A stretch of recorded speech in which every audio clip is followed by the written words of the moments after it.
Today's pose is Chaturanga Dandasana, also known as four-limbed staff pose. And you'll commonly see this pose done in vinyasa flow style yoga classes. And while it can be a really fun component of those classes, it can also easily cause injury if done improperly. So we're going to take some time today to break down the pose and how to do it in alignment so we don't hurt ourselves. And one of the things I want to talk about before we get started is how to keep things nice and strong in our bodies. So if I look at these fence posts around me, one of the things I notice is that they're all perfectly straight or at a right angle to each other. And this is how we keep things strong in our everyday life and also in our bodies. So while we're doing this pose, we're going to be keeping an eye out for where our bodies are straight and where they're coming into right angles, and how we can make sure that we're keeping our body in those positions of strength. So the first thing we're going to do is come to a plank pose. So as I come into my plank pose, I want to take special care that my shoulder, elbow, and wrists are all in a straight line. I'm tucking my tailbone, pulling my belly up, gazing down so I have nice length in my spine. Now, if I just bend my elbows here, you'll notice that I have this really weak angle going on here where my shoulder is going forward past my wrist, my elbow is going back past my wrist. So this is one of the first areas where we can really injure ourselves doing Chaturanga, is if we come straight from here and try to go straight down. So one of the ways we address that is by shifting forward onto our toes. Now you can see I'm on my very tippy toes here. When I bend now, keeping my elbows hugging into my sides, I have more of that right angle with my elbows stacked over my wrist. And one of the ways that we can check ourselves on this is using a block, or in this case, I have my water bottle handy here. So I'm going to place this right behind my forearm here. And the ground is a little uneven out here, so it's not as clean as it would be if we were doing this in the gym. So I've got my block or my water bottle or whatever right there behind my forearm. And now I'm going to try to do this without knocking the water bottle over. So again, if I come straight back here, you can see I'm really going to knock that water bottle over.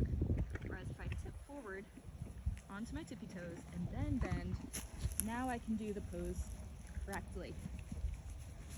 So another thing we want to keep in mind is we don't want our shoulder to go too low. A lot of times in yoga classes, you'll see people doing this really dramatic dip, and that can also compromise the shoulder joint. So to do this correctly, we've got all of our pieces here in alignment. It's a lot of moving parts.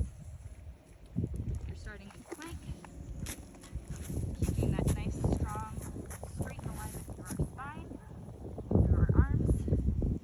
Shift forward, hugging our elbows in, keeping our core engaged. Bend us down so that our shoulder, elbow, and wrists are all in a straight line. Hold for a breath and lower softly to the belly. And if you fall, no worries. The earth and your mat are there to catch you. Now, clearly this is a very challenging pose.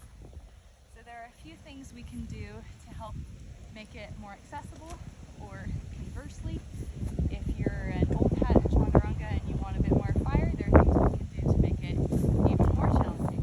So we'll start with modifying this to make it a little easier. So we can do this from our knees. So instead of coming to full plank, we're going to start in half plank, which you can find coming into the plank and then tapping your knees down. Now again, if you bend your arms straight here, you're going to have that really messy, weak angle. So even here, we want to shift forward and then come down. And again, hugging our elbows really tight into our bodies. We don't want our elbows splaying out. So I can do Chaturanga here, and I don't have to come all the way down. I can start by coming just a little ways down to help build strength. because more than getting the pose picture perfect, we want to be building strength in our bodies. So sometimes the most advanced pose isn't the best way to advance our practice. So there's no shame in doing Chaturanga on the knees, or even in full plank and not coming all the way down. Now, if you want to add even more fire to this pose, you can do a one-legged Chaturanga, but we never want to sacrifice form for flash. So even though it looks really pretty and it feels awesome to do, we don't want to do this if we can't keep our bodies in the correct alignment. So always listen to your body and always put the alignment and the form first. So if you feel like you've mastered Chaturanga and you want to give the one-legged Chaturanga a try, it's just like it sounds. We're going to do everything the same. Shift forward, lift one leg up, and then do your Chaturanga. And you can come into an upward dog from there, or lower all the way to the ground.